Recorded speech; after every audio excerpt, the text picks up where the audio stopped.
Good afternoon. Today's topic is labor.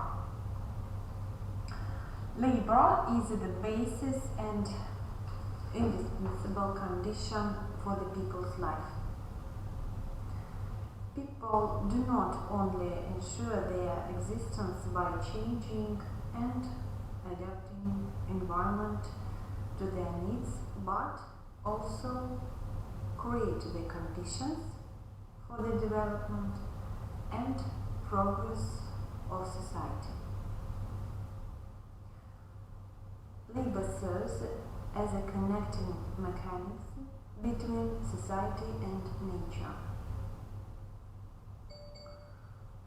With the help of labor, people can use natural resources.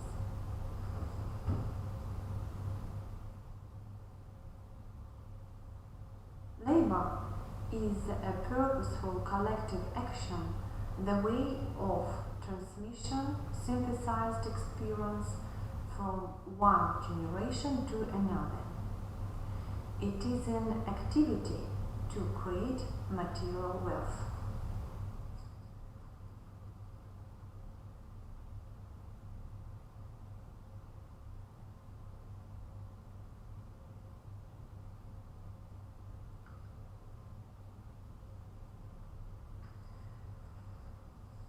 In the process of labor, a person is affected by a large number of external production and non-production factors with adverse effect on his performance and health.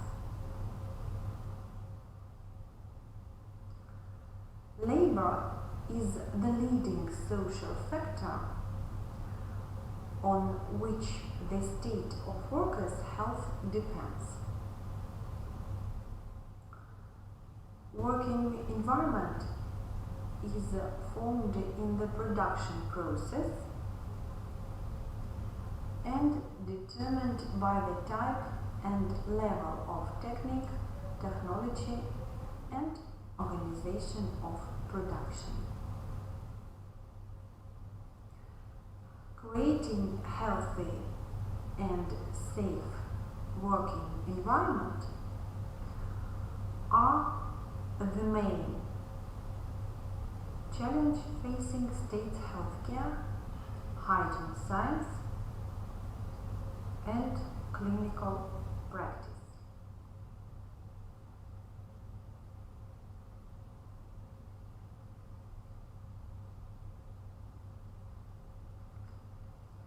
Industrial hygiene.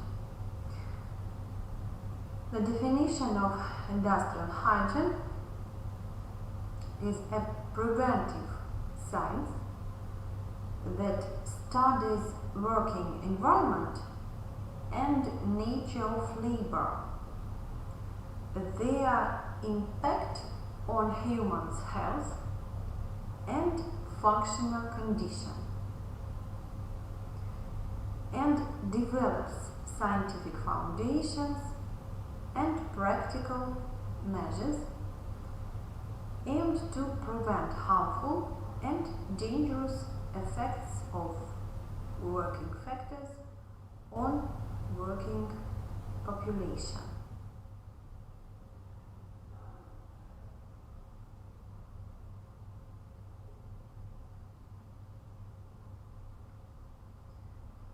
Industrial hygiene provides for comprehensive improvement and facilitation of working environment, measures for occupational diseases and occupational injuries elimination, decrease in incidence rate, and increase in working capacity. This section of hygienic science deals with the study of labor and working environment from the standpoint of their influence on employers' body.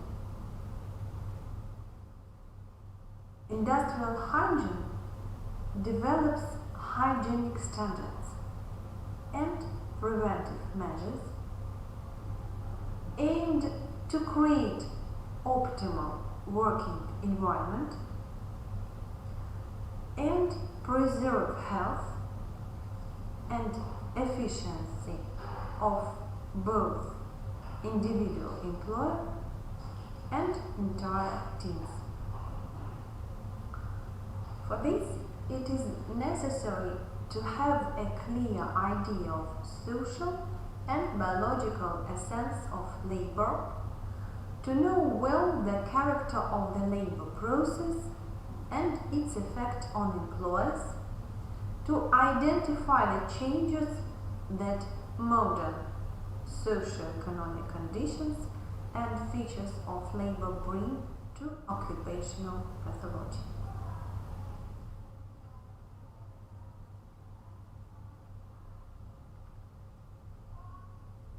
The subject of study of industrial hygiene. The subject of study of industrial hygiene is the sanitary features of production, working environment, equipment, and materials processed in terms of their influence on the body of employees, as well as the character and organization of labor, the change in physiological functions during work, health status of employees, hygienic effectiveness of sanitary technical devices and installations, and personal protective equipment.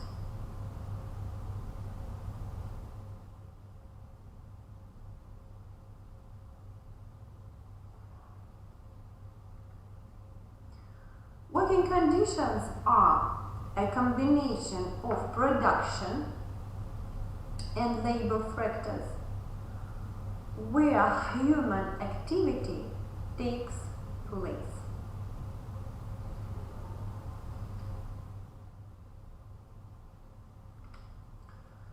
The factors of the labor process.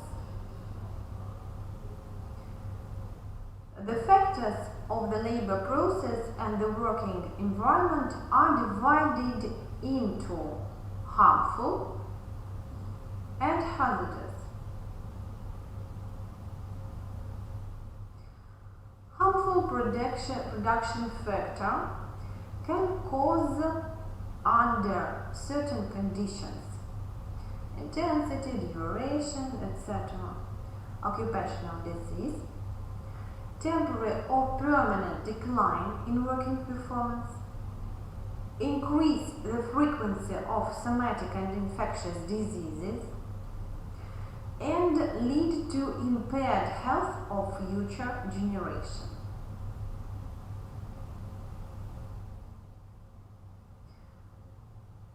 Hazardous production factor can cause acute disease or sudden shock, deterioration in health, and even death.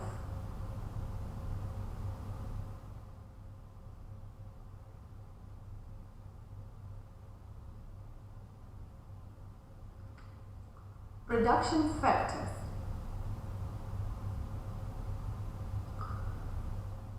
All production factors are divided by nature into the following groups: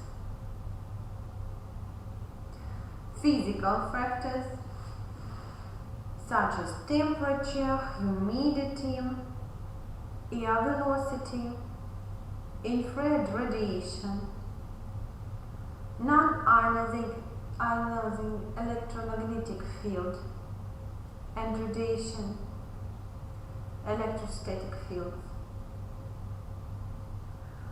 constant magnetic fields, including geomagnetic, electromagnetic fields of industrial frequency 50 Hz, radio frequency electromagnetic radiation, optical optical electromagnetic radiation, including laser and ultraviolet, ionizing radiation, industrial noise, ultrasound, infrasound, vibration, local and general, aerosols, dust of predominantly fibrogenic effect,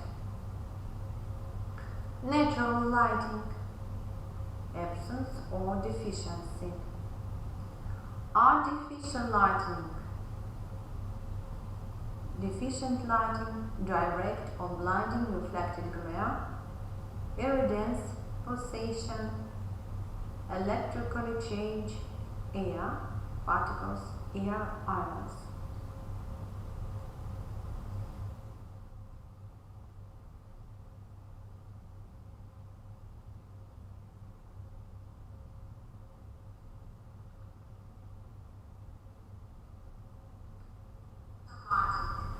Chemical factors, including some biological substances, antibiotics, vitamins, hormones, enzymes, proteins, obtained by chemical synthesis or the control of which chemical analysis methods are used.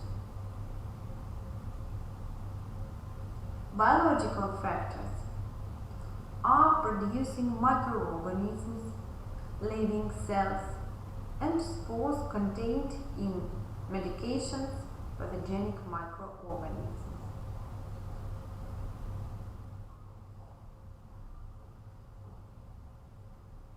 Labor factors. Heaviness of labor means the load on musculoskeletal and functional systems of the body, cardiovascular, respiratory. It is determined by such factors as physical dynamic load, the weight of lifted and moved load, the total number of stereotyped working movements, the magnitude of static load, working posture, body tilts, the movements in space. Labor intensity reflects the load mainly on central nervous system, sensory organs, emotional sphere of worker, and includes intellectual, sensory and emotional stress, grade of work, monotony work regime.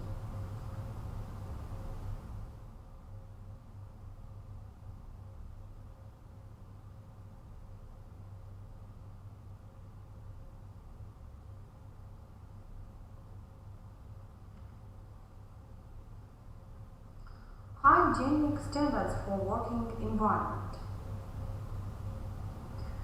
Working conditions are considered as safe if the exposure to harmful and hazardous production factors is excluded or their levels do not exceed hygiene standards. So hygienic standards for working environment, permissible levels for occupational exposure are the levels of production factors that during daily, except weekends, work, but not more than 40 hours per week, during the entire working experience, should not cause diseases or deviations in the state of health of most workers, which can be detected by modern research methods, either in the process of work or in the remote life of the present and subsequent generations. However, it should be noted that compliance with hygienic standards of working environment does not exclude health disorders in hypersensitive people.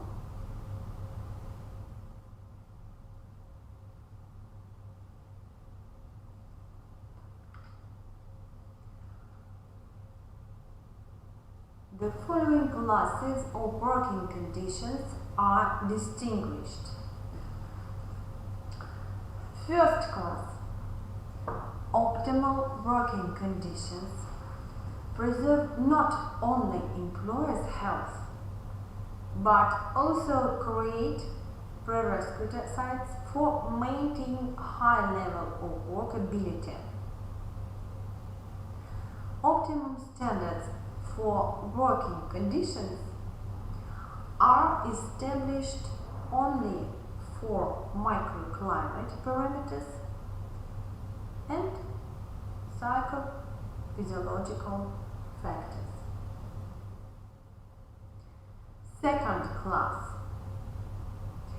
permissible working conditions are characterized by such levels of production and labor factors that do not exceed the established hygiene standards for workplaces and possible changes in functional state of the body disappear during a regulated rest or at the beginning of next shift, and should not have an adverse effect in the near and distant period on the state of workers' health and their future generation.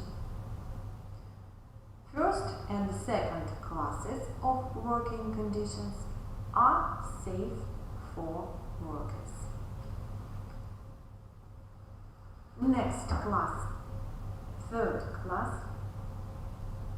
harmful working conditions when harmful production factors exceed hygienic standards and adversely affect the body of workers and their children. Harmful working conditions according to the degree of excess of hygiene standards and the severity of changes in workers' organism are divided into 4 grades of harmfulness. First grade, or the third class, working conditions with such deviations of levels of harmful factors from hygienic standards that cause functional changes that disappear as a rule when the contact with harmful factors is interrupted for a longer time, more than by the beginning of the next shift, and increases the risk of health damage.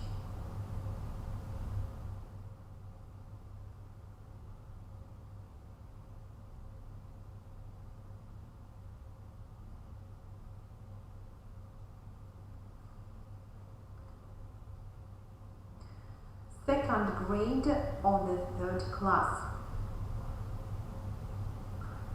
Working conditions with such levels of production factors that can cause persistent functional changes, leading in most cases to increase in production-related morbidity, increase in morbidity with temporary disability, and primarily those diseases that reflect the condition, the most vulnerable organs and systems for these harmful factors,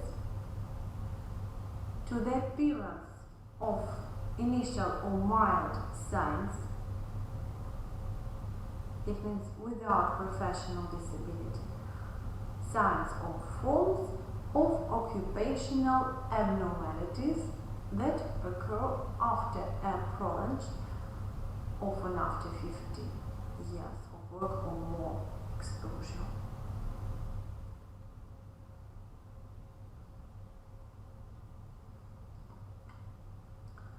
Third grade of third class. Working conditions with such levels of harmful factors, the impact of which leads to development of mild and moderate occupational diseases with professional disability during the period of labor activity, and increase in chronic work-related pathology, including increased incidence with temporary disability.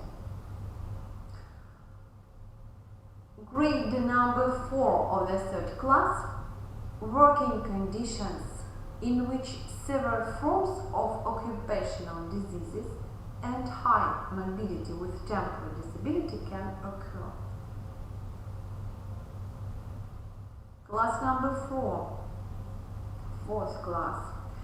Extreme working conditions when exposure to production factors during the shift or part thereof poses a threat to life, a high risk of acute occupational injuries, including severe ones. It is important to give the correct hygienic assessment of heaviness and harmfulness hazard of the work in accordance with the classification of production factors.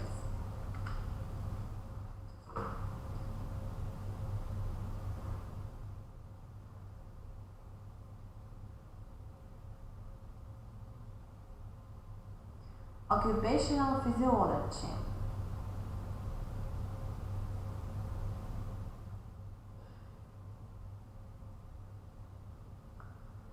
Is a special section of industrial hygiene that studies the changes in functional state of the human body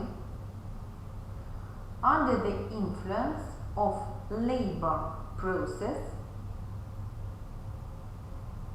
and working environment.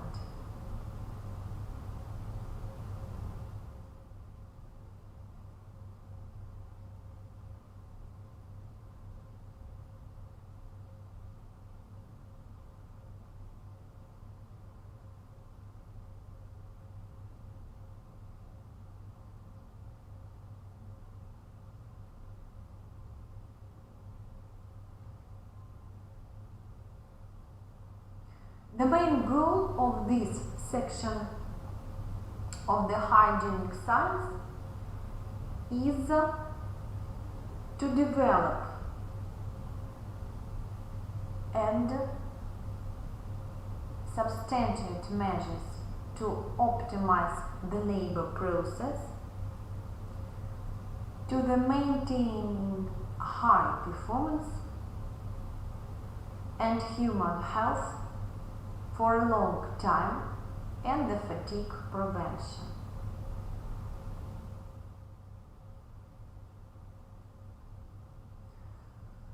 Occupational physiology develops the physiological basis for the rational organization of labor processes, modes of work and rest, measures to optimize the workplace, etc. The section of occupational physiology is at the junction of occupational hygiene and general physiology. This is due to the fact that labor, as you know, has not only a social essence, but also many physiological aspects.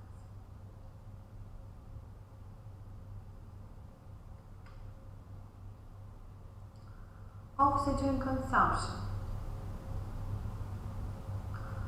The leading physiological criterion for the body's state is oxygen consumption. Usually the basal metabolism is assessed by consumed amount of oxygen by a person.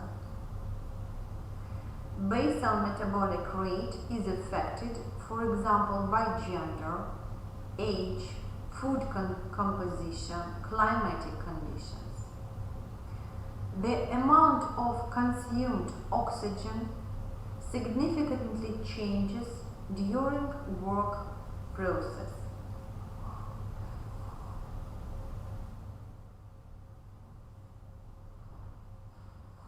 The body's need for oxygen is greater the harder the work.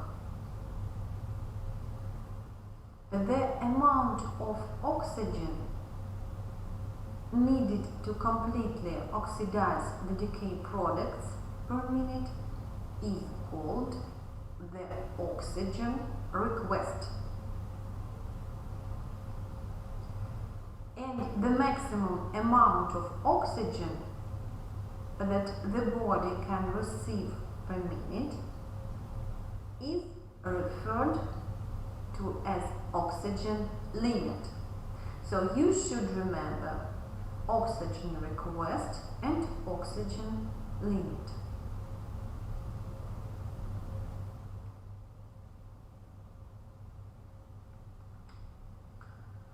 Typically, the oxygen limit during physical work for untrained people is about 3 liters per minute, and for trained can reach 4 to 5. Oxygen consumption at the beginning of work is growing, and only after 2 to 3 minutes it is established in certain level. At first, work is accompanied by an incomplete satisfaction of the oxygen request, as a result of which the oxygen debt accumulates. This is because the energy processes in the muscle during its contraction occur instantly, but oxygen delivery meets the oxygen request. The sustainable oxygen consumption is achieved.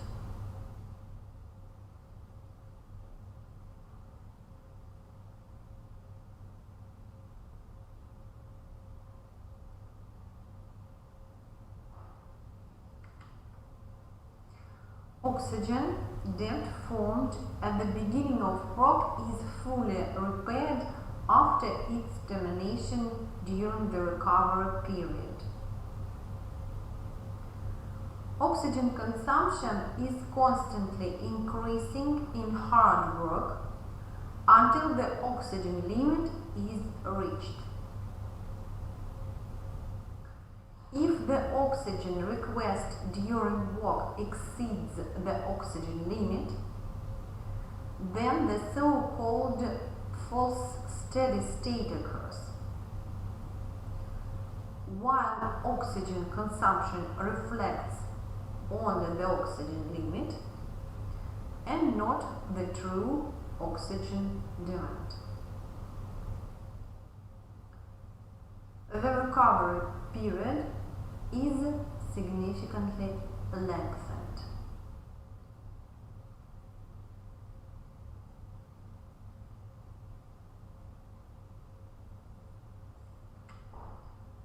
Therefore, by the oxygen consumption and the duration of recovery period, heaviness of work could be assessed. Restoring oxygen consumption does not mean restoring all body functions. On the contrary, other functions, depending on the state of cardiovascular, respiratory and other systems, have not yet returned to their original level for a considerable time.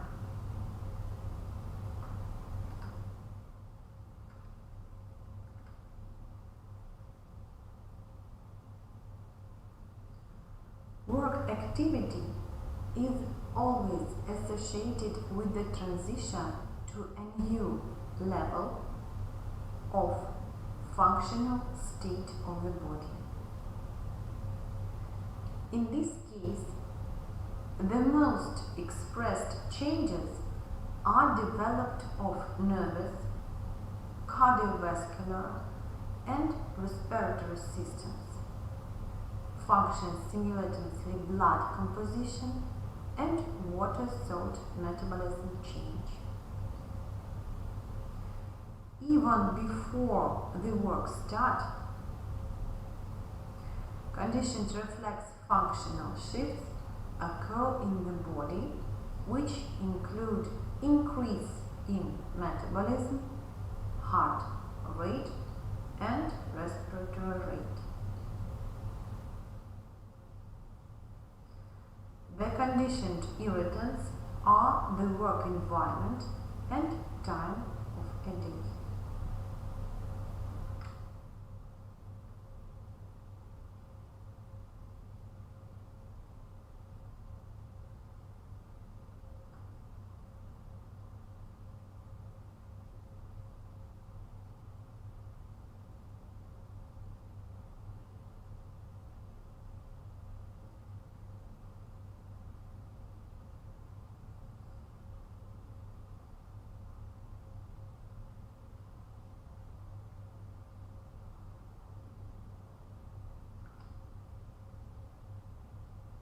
Dynamic stereotype. In the process of production, training, and education, a dynamic production stereotype is developed. It means a system of conditioned reflexes that determines the level of physiological processes in the body. Dynamic stereotype is the most rational and economical movements or system of movements during work operations which gives the greatest work productivity with the least functional costs.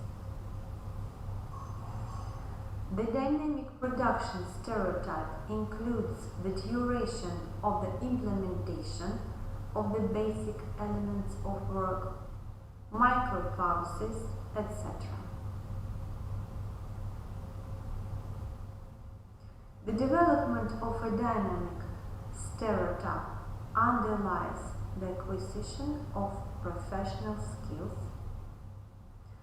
which to a large extent can reduce the costs of physical and neurophysiological energy when performing certain production operations.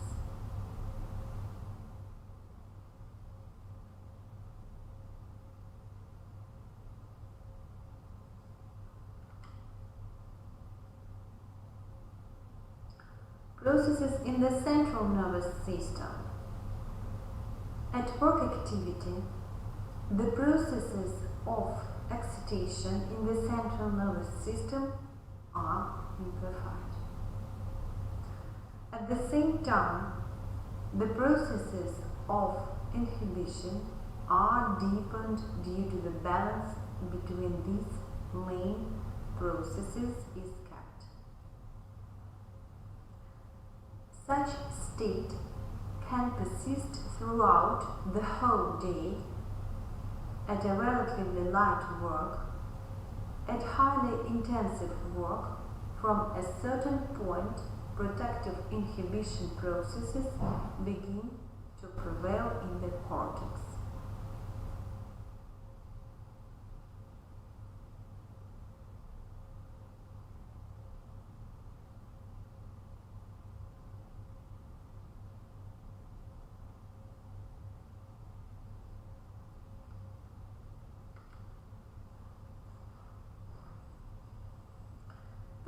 nature or functional changes of the central nervous system is determined by character and duration of performed work.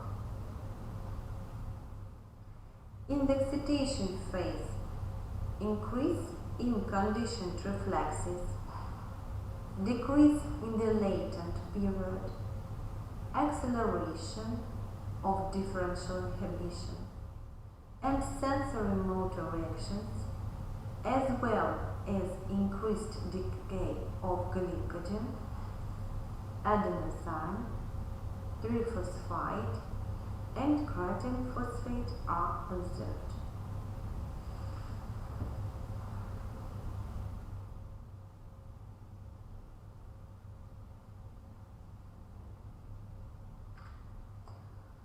Inverse processes are observed in the inhibition phase.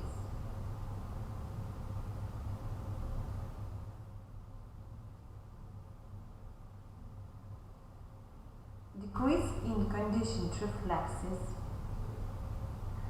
increase in the latent period, increase in the cases of differentiation counter-inhibition, a slowdown in sensory motor reactions, the appearance of beta rhythms,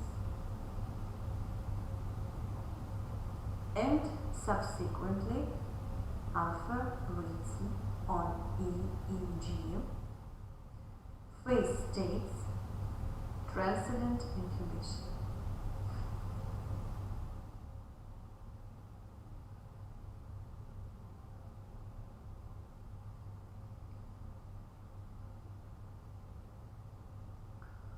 Fatigue.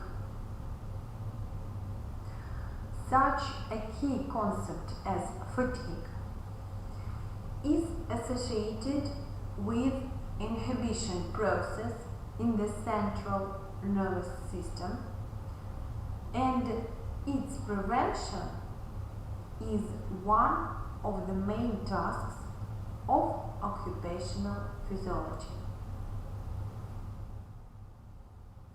Fatigue is a temporary decrease in efficiency arising in the process of work and manifested in deterioration of qualitative and quantitative indicators of work efficiency. Subjectively, fatigue is manifested by feeling tiredness. Objective criteria for fatigue development can be a function violation of some organs and systems of the body, as well as work defects. The degree of fatigue is quantified using various tests characterizing the mobility of the central nervous system, analysis, and the high nervous activity. Throughout of analysis, reaction speed to light, sound and thermal stimulus, speed and accuracy of selection reaction.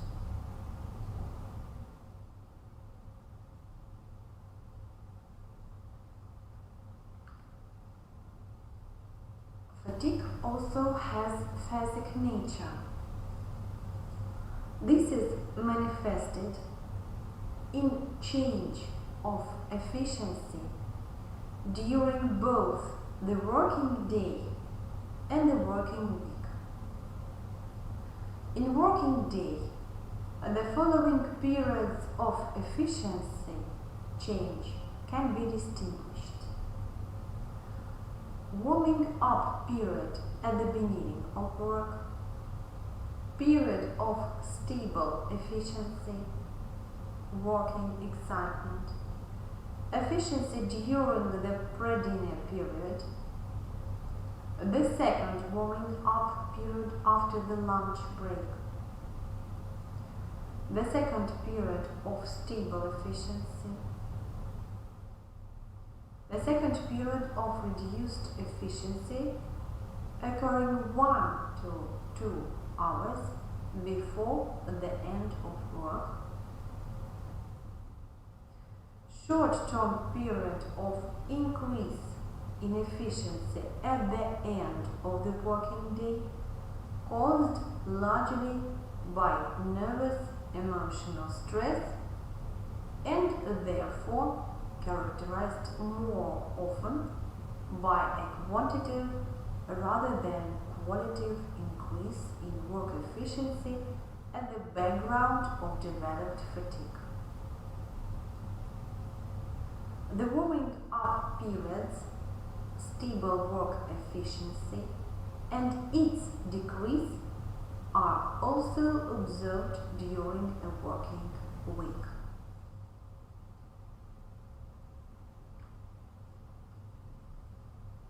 Therefore, fatigue is normal physiological process, protective reaction of the body in the form of protective inhibition on the impact of environmental conditions. The criterion for the physiological nature of this process is body functions recovered by next working day beginning and especially new working week. The lack of functional recovery and homeostasis of the body at the indicated time indicates diffuse inhibition in high nervous activity and development of pathological disorders.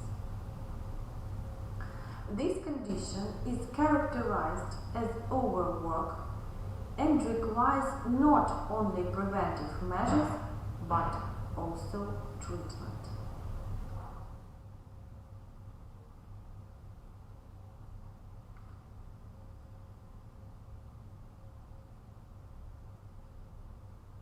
Overfatigue.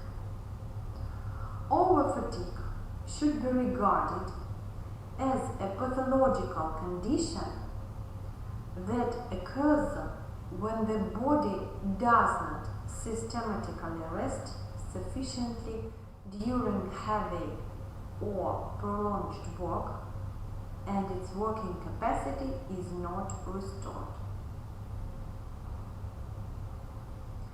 With overfatigue, the body's defenses decrease, which leads not only to decrease in working capacity, but also to increase incidence and occupational morbidity. For example, in central nervous system, superexcitation phenomena are detected, poor health, increased irritability, and insomnia are noted.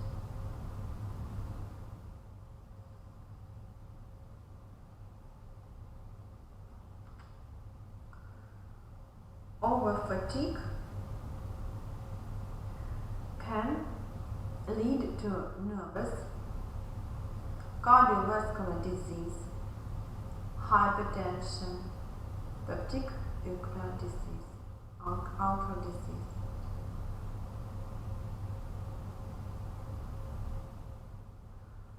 There is rapidly developing fatigue as a result of improper or excessive work. Loaders, masons, excavators, and slowly developing fatigue with not pronounced changes in the body as a result of prolonged work, for example, on a conveyor line.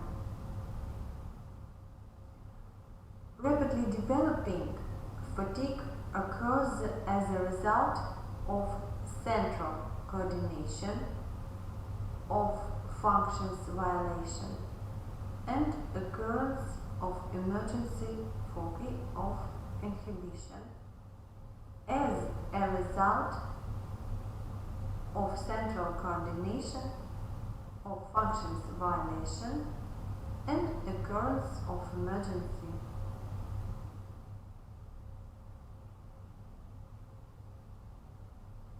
At rapidly developing fatigue, functions quickly recover to their original state after work. The greater the static stress, the faster fatigue develops.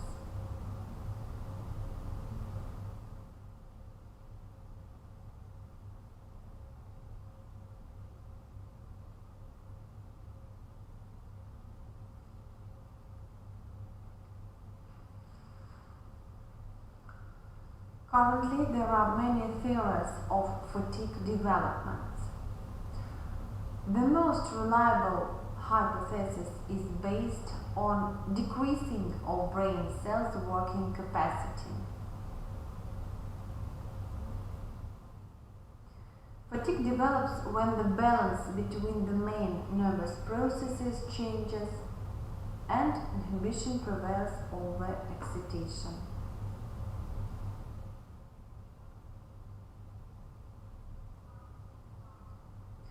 Inhibition is not a depletion of energetic potential of the cell.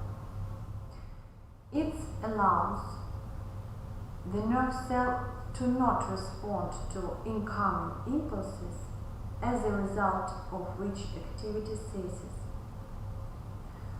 Protective inhibition is one of the important components of more complex process, a working person's fatigue development. Consequently, with fatigue, the complex mosaic of excitation and inhibition in a particular section of cerebral cortex changes, since a focus of parabiotic inhibition arises as the result of impulses action from working organs.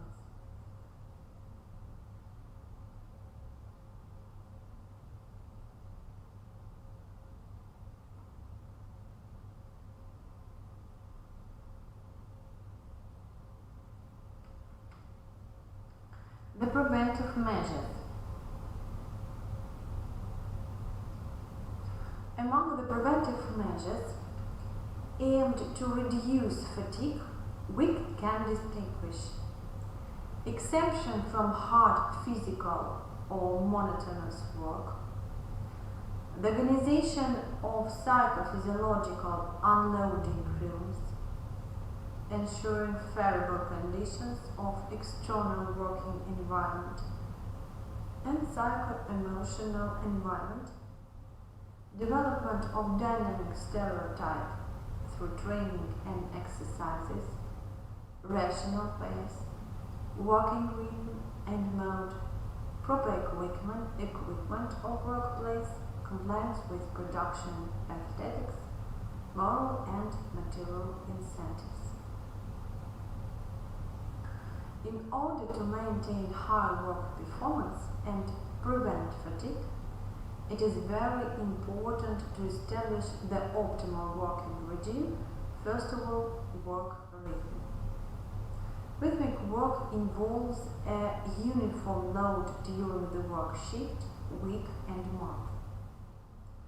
The worker's movements are carried out without sharp change in pace throughout the entire working time. Unnecessary movements are excluded. This is achieved by dividing the complex labor process into separate elements in which rational movements save muscle power. Large muscles are involved in hard work and small muscles are involved in light work.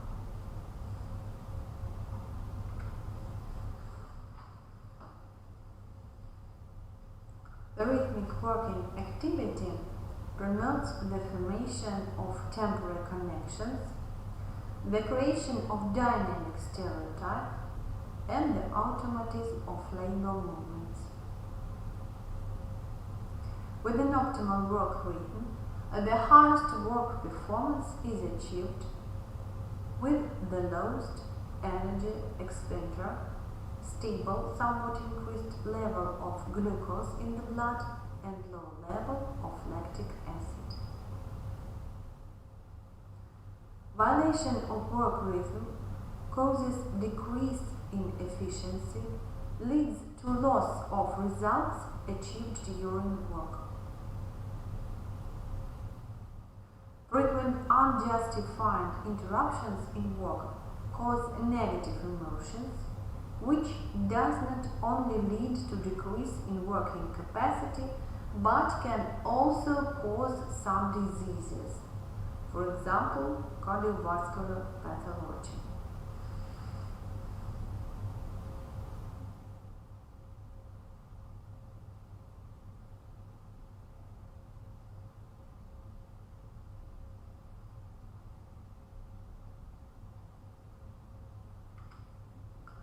Types of work.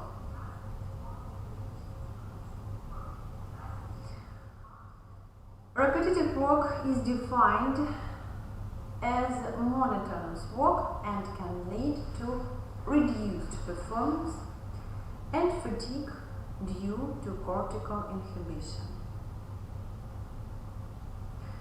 A study of incidence of employees in some enterprises showed that with insufficiently rational organization of the work, not only a rapid overwork of employees occurs, but also an increase in prevalence of chronic diseases.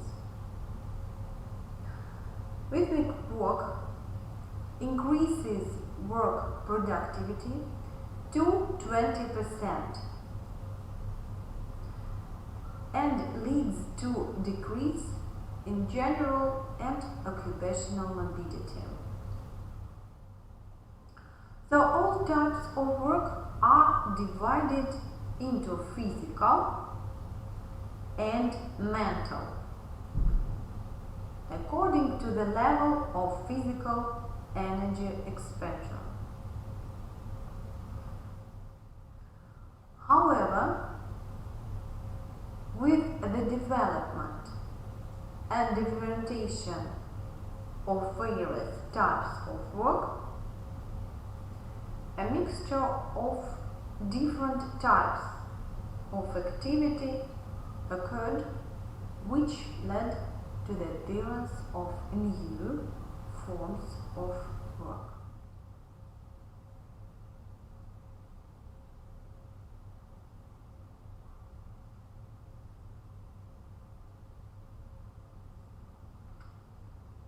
Moderate work.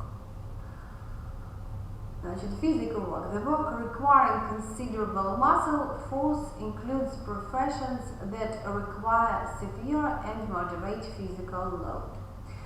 Moderate work is associated with constant walking, moving small up to 1 kilogram objects in standing or sitting position, and require certain physical strain. A number of professions in mechanical assembly workshops, of machine building enterprises, in spinning and weaving manufacture.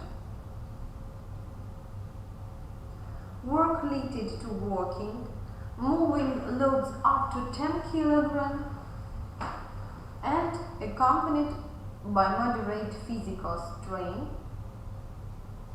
A number of professions in mechanist foundry, milling, forging, thermal welding workshops of machine building and metallurgy enterprises.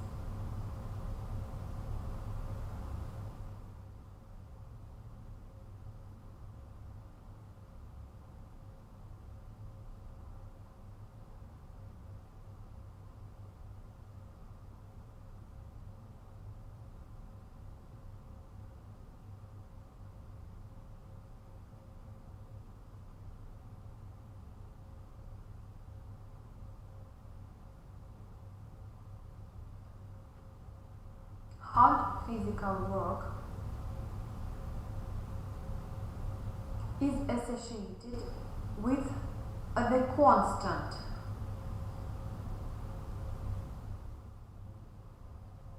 movement and carrying of heavy loads more than 10 kilograms and requires great physical effort.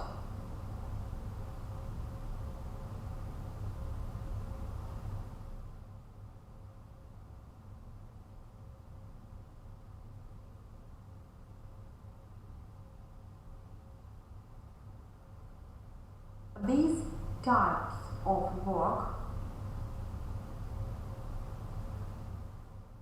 require increased energy expenditures 4,000 6,000 kilocalories and higher per day. In optimal working regime, no more than 50% of working time should be allocated to such types of work.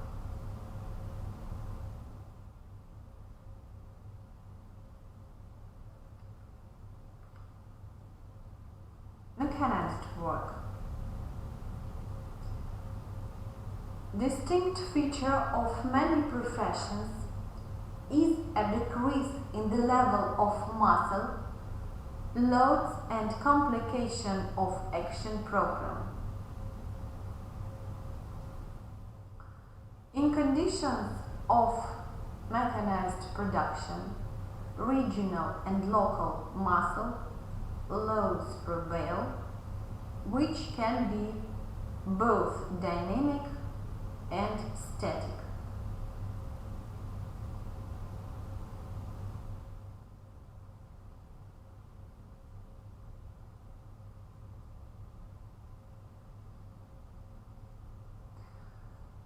Such type of work is specific for employees of instrument making and machine building enterprises, watchmaking, apparel production, in the field of management, etc. Work performed while sitting, standing, or associated with walking and accompanied by some physical strain. A number of professions in the graphic industry, telecommunications agency, supervisors, masters in various types of production, toning, locksmithing, leveling, and other works.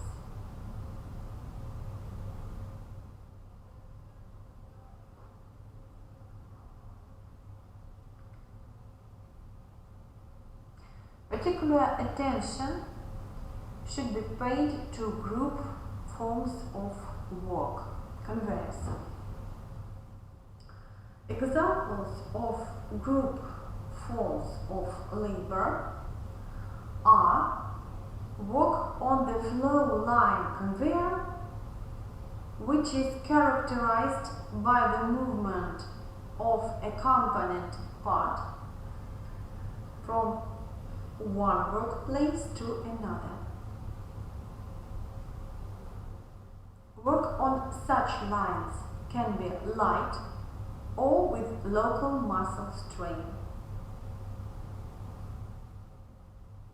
The basis for high work productivity in such conditions is the maximum reduction in time for each operation, action synchronization of participants, intensive and constant pace and rhythm, and as a result, monotonous work.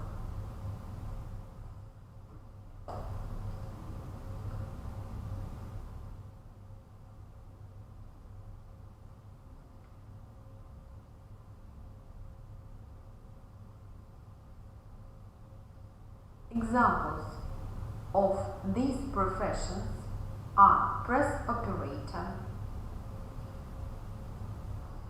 polisher, electric sewing machine operator for the same parts in products production.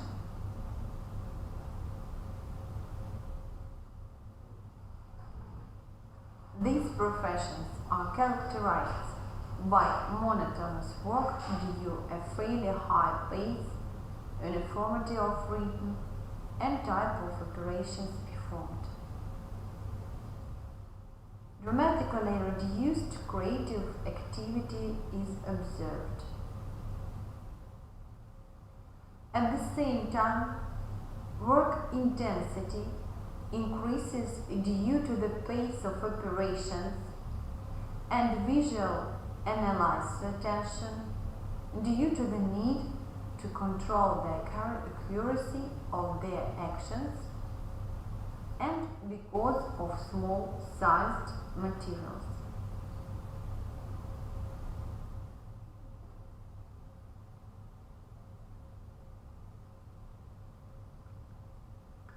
Such works include, for example, the profession of a crane-man,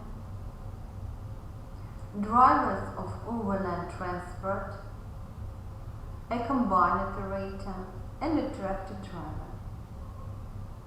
Due to tracking, control, regulation of processes, and high responsibility, the role of mental activity associated with the intensity and duration of intellectual, sensory, and emotional stresses increases significantly. At the same time, these professions are characterized by high loads on visual and auditory analysis. This in turn can lead to neurophysic and emotional overstimulation.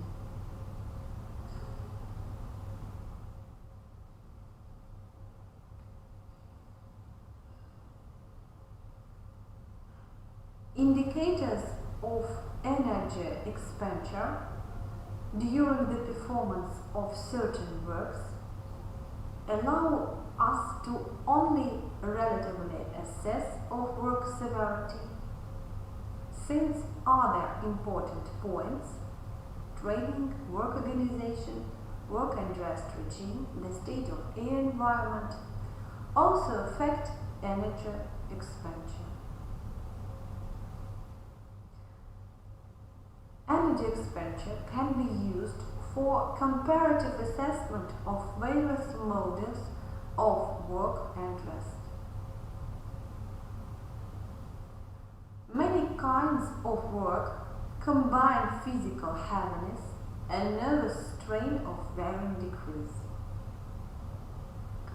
During person's work activity, all body systems become active, but each labor process causes predominant strain of various systems, analytic, subcortical, and cortical mechanisms of the central nervous system, autonomic functions, the endocrine system, etc. The strain of the body systems during work is significantly affected by working environment and conditions, work regime and workplace organization, degree of automation and mechanization of work, occupational hazards.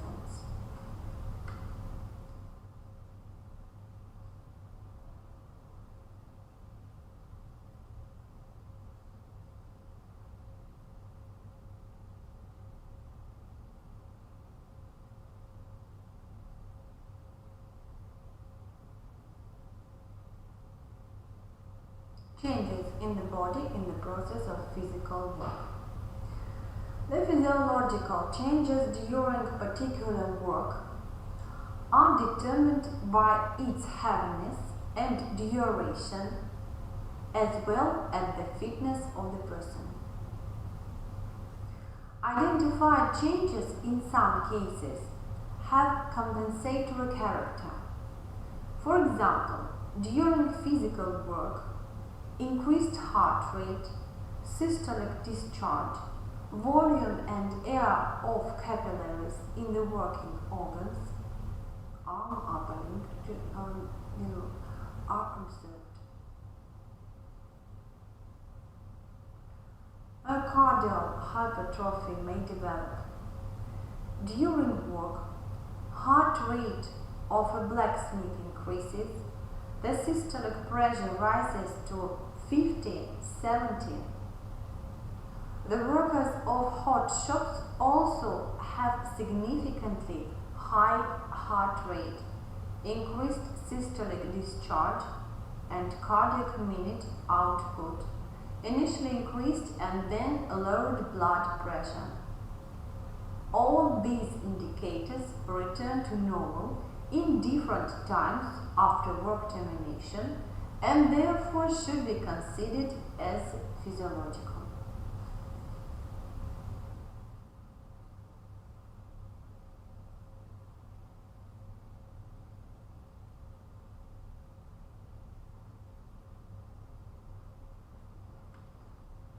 Stress.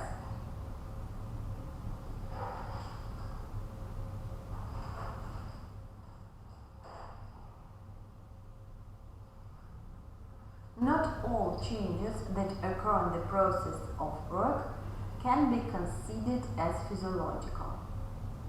Sometimes the reactions of the most important systems of the body acquire the character of stress. Stress is manufacturing conditions, is a phenomenon that periodically or systematically occur in some professions as a result of extremely strong influence of a production factor, pilots, managers of large airports, train drivers. For translators during simultaneous interpreting heart rate speeds up to 160 per minute and every 5 minutes, this value undergoes a change of 10 to 30 per minute.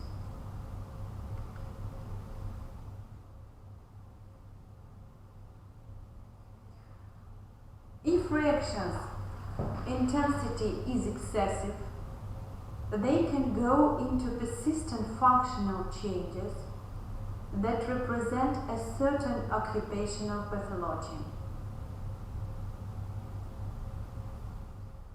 Changes in the work of the cardiovascular system as a result of more frequent contractions and increased systolic discharge. Increase in cardiac minute output occurs. The systolic discharge at rest is 60 to 80. During muscular work, it can double or increasing more. There is a certain relationship between intensity of work and heart rate. So, with light work, heart rate does not exceed 100-120 per minute.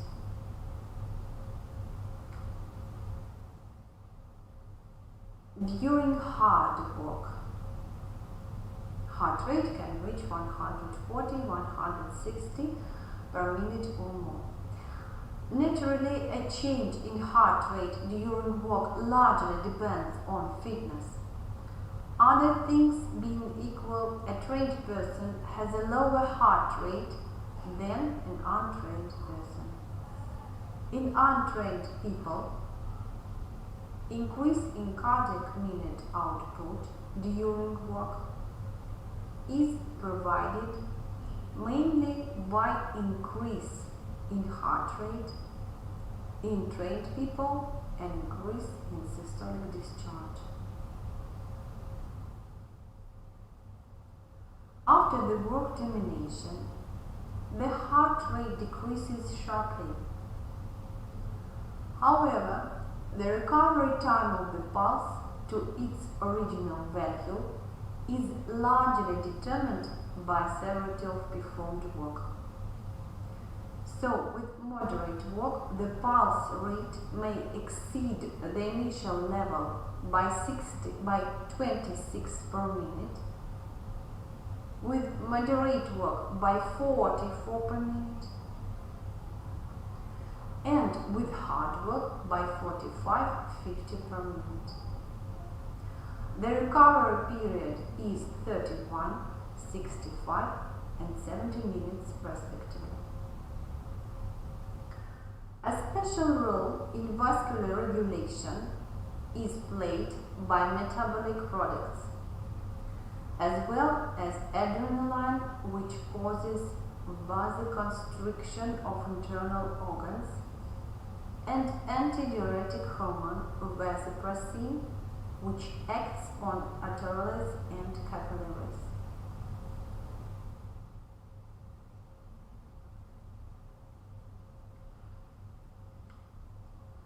In the process of work, marked changes in the respiratory system are noted. The increased need for oxygen and removal of carbon dioxide from the body is provided by increased and deepened breathing. At rest, respiratory rate is from 8 to 22 per minute, and pulmonary ventilation is 4 to 10. During work, these values increase several times. During hard work, pulmonary ventilation can reach 10 to 150 liters minutes as a result of increased breathing and increased inspiration depth. Normally, at rest, person consumes oxygen in the range from 150 to 300 milliliters. During work, oxygen consumption increases 10 to 15 times. In trained people, an increase in pulmonary ventilation is provided mainly by deepening of breath.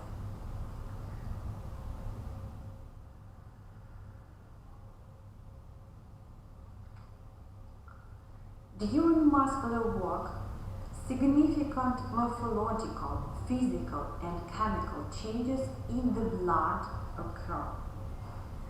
First of all, circulating blood volume increases as a result of its exit from blood pool organs, spleen, liver, skin. There are marked morphological changes of the blood. In peripheral blood, the number of red blood cells, hemoglobin and white blood cells, increases in direct proportion to the intensity of work. Leukocytosis during work is mainly due to the release of neutrophils and lymphocytes from the blood pool. 1 or 2 hours after hard work, secondary leukocytosis is possible due to increased blood formation and the entry of neutrophils into the blood.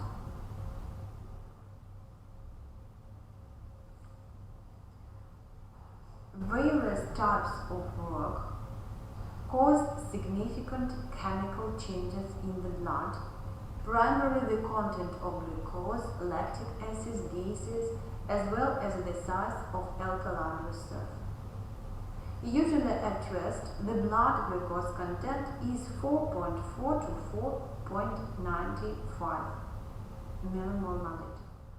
At the beginning of the work, the glucose concentration in the blood increases, which is explained by conditioned reflex influences. During the usual work, especially in a trained person, the glucose level in the blood decreases slightly and keeps approximately the same level. Marked decrease in blood glucose occurs during hard and prolonged work. Glucose level below 3.3 indicates hard work and inadequate training. During work, the content of lactic acid in the blood can change. If the normal content is 1.1 to 2.8, then with very hard work it is 5.6 to 6.7. Light or moderate work does not cause accumulation of lactic acid as it oxidizes and resynthesizes. The alkaline reserve of blood reflects the ability of blood to bind acidic products. With short-term intensive work, a decrease in alkaline reserve is noted.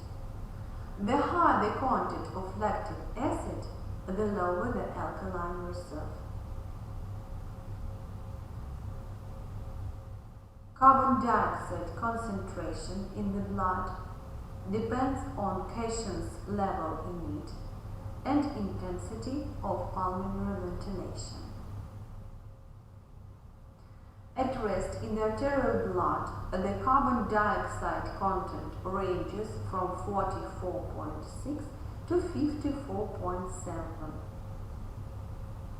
In venous blood from 48.3 to 60.4.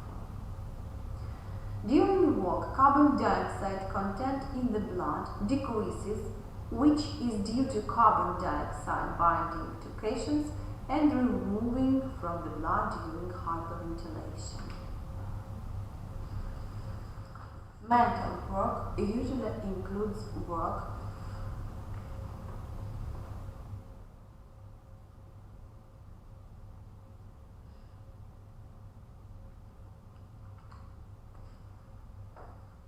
related to reception and processing of information, which requires significant effort on sensory apparatus, attention, memory, activation of thinking and emotional sphere. Classification of mental work, technical kind of mental work. This kind of work is characterized by the implementation of simple action,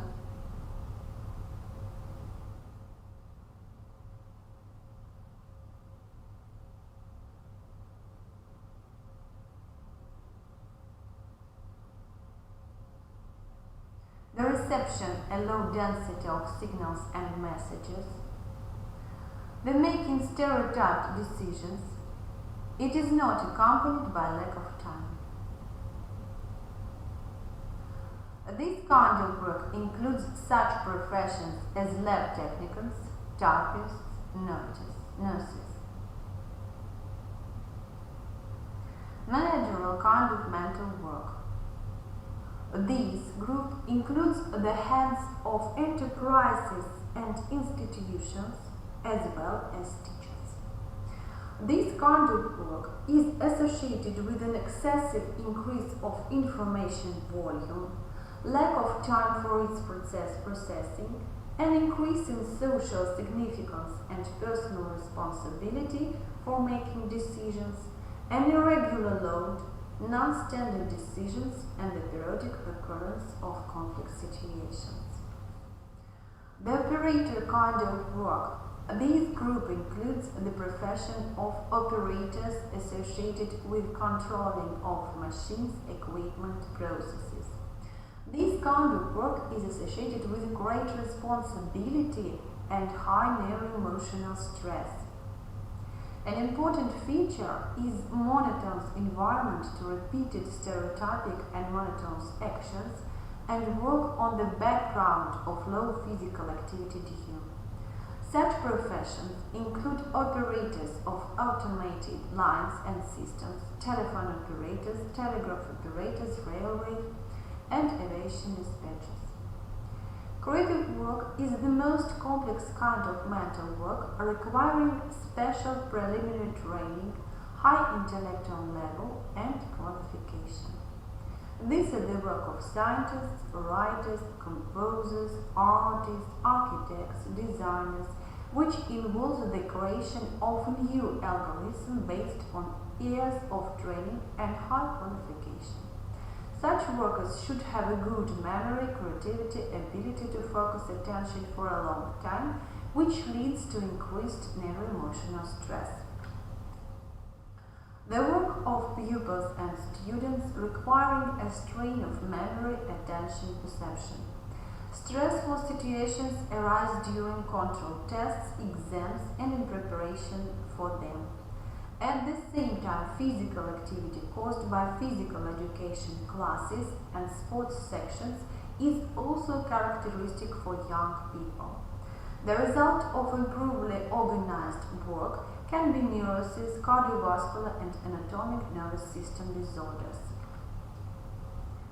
For intellectual workers, the load are reflected primarily in the functional state of the central nervous system because the brain serves not only as a regulatory but also as a working organ. High neuroemotional stress leads to lengthening of latent visual motor reaction, decrease in the clarity of perception of color and sound signals, and stability of attention. EEG reveals signs of fatigue development in the form of inhibitory processes. Similar manifestations were expressed among locomotive drivers, survey and airports dispatchers, television studio directors, as well as emergency doctors, surgeons, and anesthetists. These disorders subsequently lead to the pathology in the form of neurotic conditions or to increase in non-specific mobility with temporary disability. However, intense mental work also exerts no less adverse effect on the cardiovascular system. The most important risk factors of cardiovascular pathology in people with intellectual work, along with increased neuroemotional stress, are hyperkinesia, excessive body weight, smoking, and also health predisposition. Additional neuroemotional stress causes important and hazardous work, high responsibility for its results. Not only neurodynamic component but also the functions of anatomic nervous system change will provide the energetic part of physiological processes. Hemodynamic disorders, including cardiac activity, are closely associated with emotions. With severe neuroemotional stress, the increase in systolic discharge and cardiac minute output, increased blood pressure and heart rate are observed. Significant neuroemotional stress can cause worsening of metabolic processes and myocardial hypoxia, which is manifested by pronounced EEG disturbances, primarily change in PNT waves.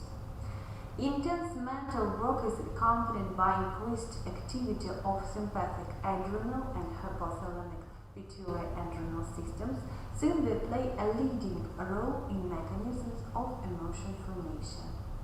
As a result, the secretion of catecholamines and glucocorticoids increases. As mentioned above, along with increased neuroemotional stress, hyperdynamia involves in the development of the central nervous and cardiovascular systems pathology. For example, in scientists, the presence of high nervous strain and activation of sympathetic adrenal system in case of physical inactivity, cardiac or mixed type of the systemic circulation, self-regulation, transfers to a vascular type, what is unfavorable for the body. In people with mental work, hypertension, atherosclerosis, cardiovascular are prevalent.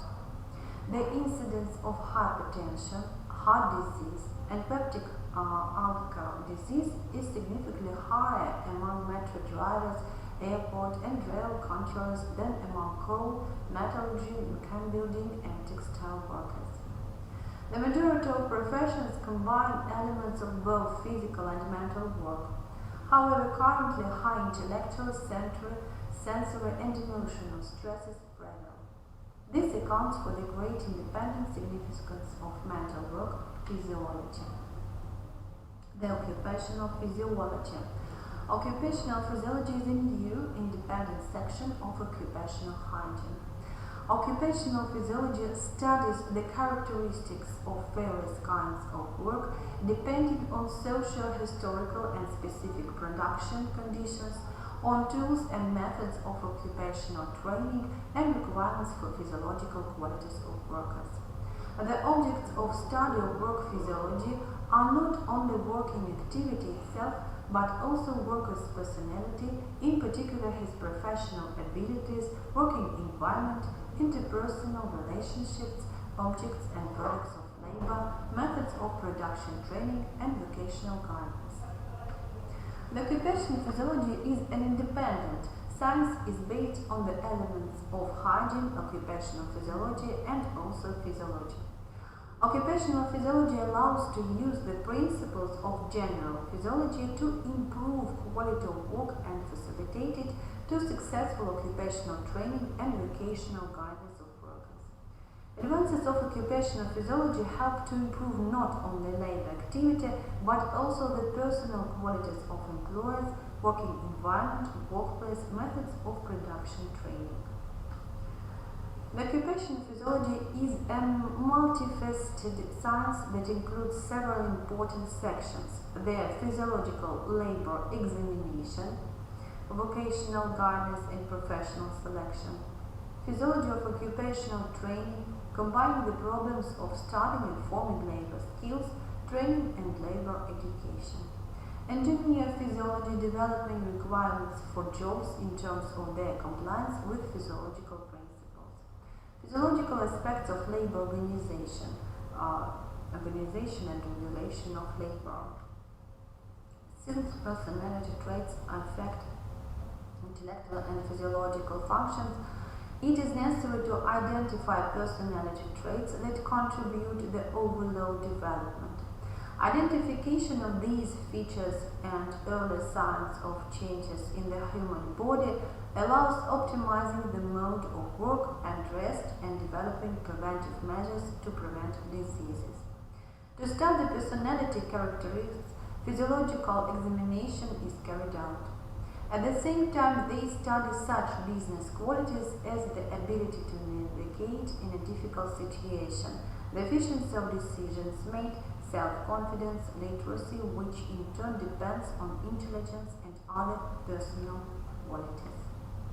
Thus, the considered physiological and physiological aspects of mental labor conditions show that neuroemotional stress during work is manifested in changes in high nervous activity, central nervous, autonomic, cardiovascular, and endocrine systems function, and also affects the personal qualities of employees, including intellectual functioning and physical activity.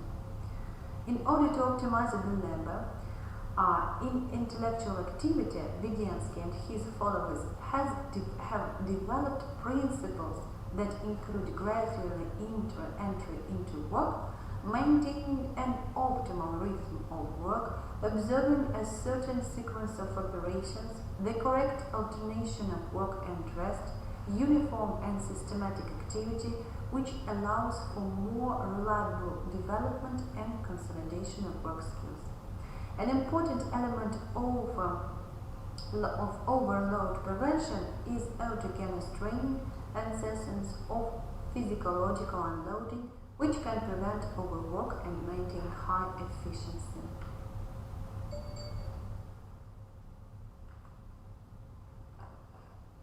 Так, back to our